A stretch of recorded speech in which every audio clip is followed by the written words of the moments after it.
যে মন একবার ভেঙে যায় তা হাজার চেষ্টা করলেও জোড়া লাগানো যায় না। একটা কাচের গ্লাস ভেঙে যাওয়ার পরে আপনি যদি সেটা জোড়া লাগাতে চান, জোড়া লাগবে ঠিক, এরপরেও ফাটলটা থেকেই যাবে। ঠিক তেমনি ভাবে এই জমিনের মধ্যে কারো মন যদি একবার ভেঙে যায়, তাহলে তার মনটা কিন্তু আর জোড়া লাগানো যায় না।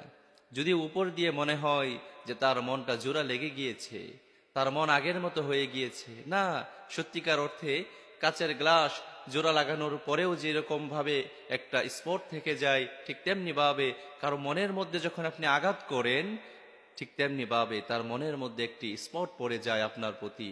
অতএব সম্মানিত প্রিয় ভাই বোন আমার, আপনাদেরকে বলছি, এই জমিনের মধ্যে এমন ভাবে চলাফেরা করেন, এমন ভাবে উঠা বসা করেন, এমন ভাবে কথাবার্তা বলেন, আপনার কথার দ্বারা কেউ যেন কখনো আঘাতপ্রাপ্ত না হয়, কেউ যেন কখনো কষ্ট না পায়, কারো মন যেন কখনো ভেঙে না যায়।